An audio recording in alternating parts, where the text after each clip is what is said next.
Hello everyone. I'm going to be making a video series, zombie based of course. This is going to be the first video, which is actually a bonus video. It is the safest places to hide during a zombie apocalypse. Realistic. I try to use actual verifiable information, facts and the like. For posterity, I will include dangerous places too, and also for the record, aside from one specific thing, which is usually zombie-based only, everything qualifies for shit hit the fan, end of the world as we know it, etc. Now, starting with the first one. This is because I hear it very controversially, and I have reason to believe that it is the exact opposite of what most people think. And number one is cemeteries, mausoleums, and morgues, generally where they keep dead bodies. Now, if we're talking the zombie apocalypse where people are bitten and infected, you'll probably have some of those infected at other locations, so morgues will probably not have a lot of them. If we're talking the dead coming back to life from their graves, anyone dies, you know, original Night of the Living Dead, Diary of the Dead kind of stuff, then it won't be comfortable, and I would definitely avoid a morgue. But I will say, as far as morgues go, I've only been to one once for a college course, and I can say, having seen the freezers, they have strong latches and usually pins to hold the doors closed so they don't, you know, creep open on you, which would be quite frightening, even if it was empty. And very, very sturdy stainless steel construction, thick-ass doors, and good seals. Anyone already in there is not getting out. Even if they were superhuman, they would not be able to break those huge-ass hinges or thick doors. It's just not going to happen. Unless we're talking genetic mutation, you know, Nemesis kind of Resident Evil 3 shit, it's not going to happen. Of course, if we're talking shit hit the fan, you know, kind of a virus or an outbreak, there's probably going to be a lot of bodies there, and it's probably going to be very infectious, so I would stay away. But as far as zombie apocalypse goes, you know, whatever. Cemeteries. Sturdy wrought iron gates and fences, usually quite tall. Very good security systems, obviously. Decent amounts of food, water, and other basic essentials that you will find there because of the break rooms for the staff, because of the rooms where they have the families meeting, maybe have a lunch there during a funeral. I've been to maybe 3 or 4 funerals, almost all of them family related, so I should know. As far as that goes, you won't be able to escape from a cemetery grave. Mythbusters is a pretty good example. They had an episode about that, and I've seen quite a few people buried, and they usually use vaults. So even without a vault, you pretty much already have it proven that you can't escape from 6 feet of dirt in a coffin. You can't even lift the lid, and if you could actually break one, and usually they're made out of steel nowadays, the dirt would collapse and you'd be stuck under quite a lot of weight. You wouldn't be able to move. So, no zombies coming through.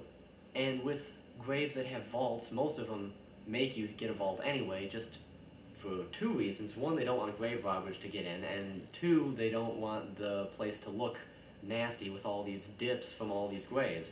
So they use the vault to keep it nice and level.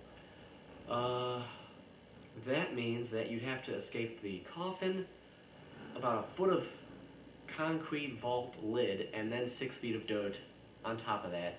Or even the minimum of 4 feet if they don't, you know, if they're skimping off a little bit. You'd still not be able to get out. You still wouldn't be able to hear them. It would be quite peaceful and quite pleasant, and usually very nice furniture there too. As far as mausoleums, cold, not very well insulated, but the one I've actually seen, there's no room for the coffin lid to go up. Coffins are quite heavy, and again, steel, you can't just punch your way through the top. You probably will be able to hear them moaning in there, which will be quite unnerving, but you're not going to get killed in there. Although I guess if you hear them, it might make it easy for you to miss a real one walking around the halls, so that might be a no-no. But again, cemeteries, definitely. As long as no one's currently being buried and, you know, they're not in the ground yet, you know, if everyone's planted, it should be fine. Moving on, we go to large warehouses. Now, large warehouses have a lot of stuff you can use, usually heavy machinery, stuff like forklifts and stuff. If you find the right ones that supply restaurants or grocery stores, you will find survival essentials. You'll find probably toilet paper, all that kind of stuff, food, water, sort of.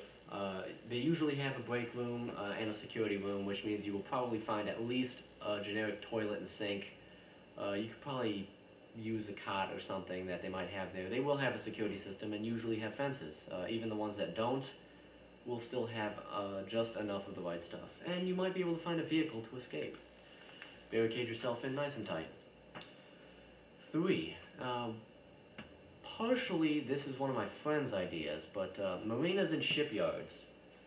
Second one's my friend's idea. The first one, the marina, I took from Dawn of the Dead 2004, and having visited one marina, mainly just to see what it was like, usually have one decent-sized security kiosk, and they're fenced in, at least the nice ones.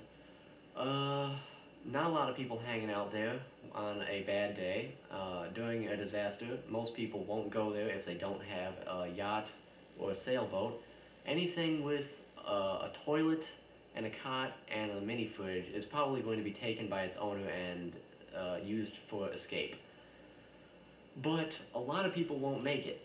And a lot of those people might be confused enough to think that the government will save them. So they might actually abandon that idea altogether, which means a marina will probably provide a means of living moderately comfortably, a means of providing yourself with some food and water that's drinkable.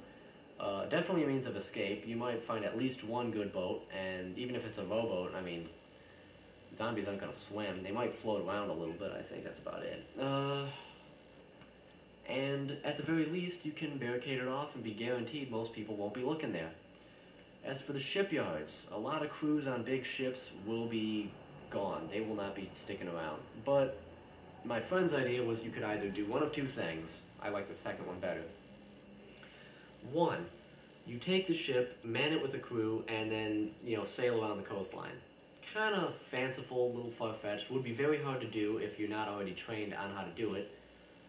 But, Or two, my preferred option, you take the ship, drift it just a little bit, release the anchor anywhere from 100 feet to a mile out, depending on if it's a real disaster with people that can shoot at you, or if it's zombies. I mean, you pick your favorite distance, and then use it as a floating island, going back and forth to the ship, to the shore, getting supplies, bringing it back, and living there overnight, using it as a base camp, only to get back some supplies when you need to. And I guess if you really had to, you could probably steer it moderately easily. It's still at least a 3-man job, so.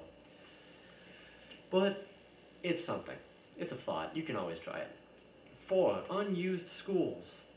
Now, in parentheses, some might be used as rescue stations and evac centers. This will definitely be true in a disaster, biological, I'm sure, or economic. They'll use buses from the bus depot and the school. The school will most likely be a rally point because they don't keep buses at most schools, at least the ones I've been to. They had a bus depot with a small place for the drivers to hang out at and get ready, and then all the buses. It was just a big old parking lot. But an unused school will have a teacher's lounge with probably some food, maybe a lunch for tomorrow in there from a teacher before, probably a little bit of water. If it's been more than a week, it will not have anything useful. Maybe a faucet you can turn on, that's about it. But you'll usually find cots in there for the overnight kind of stuff and that the schools would have, and you will have a roof over your head, and it will probably still have some heat and good insulation. And most of them have decent libraries, books. At least you can learn something while you're there, maybe entertain yourself a little bit if you're hiding out. Moving on to large depots, mostly over-the-road trucking, also to an extent taxi cab companies. I'll cover taxi cabs first because it's quicker. They have CBs and transmitters. They have cars. Most drivers of taxi cab companies don't own their cab, which means the cars will still be there and gassed. They have break rooms for drivers that only work there and don't own the cab, and that usually has a couple fridges in there. You might find some food, water, and again, a vehicle. Definitely at least use the CB to find out what's going on within a certain mile radius. Over-the-road trucking, virtually the same, but they will also have more supplies. They will have gas on hand, usually, if they're not rated. They usually appear to be big gas stations, though, and they're usually along freeways, so they probably will be empty. But at the very least, you might find some food, some water, maybe a beer or two in the fridge, and again, maybe a good vehicle to use, and the CB, which is for talking to anyone out there in a certain mile radius. You will be able to communicate. Now, abandoned power plants and stations, water treatment plants, modern factories, and stores and malls, etc. The stores and malls will be looted to hell and back. The abandoned factories and all those places are really just for shelter. They have security systems, they have large machinery, probably not a lot of supplies. The main reason I picked them is because most people won't be looking there. They will probably be the most overlooked thing next to completely gutted and abandoned places, which brings me to the final one, old factories and gutted buildings. Usually only hobos live there. Really gutted buildings don't even have second floors if they were two-story. At the very least, you could try to use the roof on a factory as a means of scouting, use some binoculars, see what's going on, and then camp out there for a little bit, and then take off. But pretty much just shelter. No food, no supplies, maybe a gun if you're lucky and you're in the hood, but that's about it. Now, for the most dangerous places, since I have about 2 or 3 minutes. 1. Churches. People crying out to whatever particular god they believe in, asking for forgiveness, all-night vigils, people who are sick and going there, people who are infected looking for salvation, will make churches death traps in any disaster situation, and of course no food or water except for maybe the wafers and wine, but that doesn't count. Hospitals. They will be, at least for the first day, zombie-creating factories. Anyone infected is going to go there, they're going to die, come back, and infect the doctors and the staff. In a normal disaster situation, they'll be crowded with sick, and there will be no medicine left. Any medicine that has not been used will be stolen and put on the black market, and that's the only way you're going to get it. As far as that goes, if it's been like a month and no one's there and you can guarantee it's empty, at least you can use the generator, maybe a portable CB unit or a radio unit. And that's about it. Security system. Spend the night there and then leave, but I probably wouldn't even do that. 3. Civil service stations. That's police stations, fire departments, and to a point, National Guard depots. Now, I'm not going to knock the military, but almost everyone I know who's joined it because they were looking for an easy way out. It was a good job. It's a professional army. I'm going to say that maybe as much as a quarter, at least a guaranteed 10% of the military and police are vultures. And when it comes right down to it, they will probably loot and pillage, and they will take off. If they're faced with certain doom, they're going to either flee to their families and protect them. If they don't have families, they're going to protect themselves, and that's it. 4.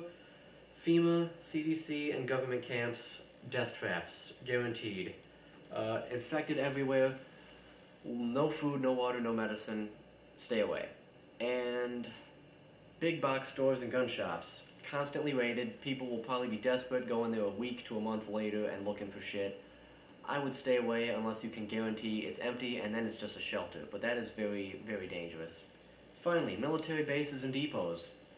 Anything that's been left intact that is a weapon will be found by raiders and people who are smart enough to get there first once the military abandons it, if they do. If they don't, they'll probably shoot you on sight for getting there or arrest you, so I would stay away. As far as that, I guess the only thing I can say about the FEMA camps is you might find some valuable information about what's going on, but aside from that, that's it. So that was my video. Hope it was informative. I hope you enjoyed it, and thanks for watching. Peace.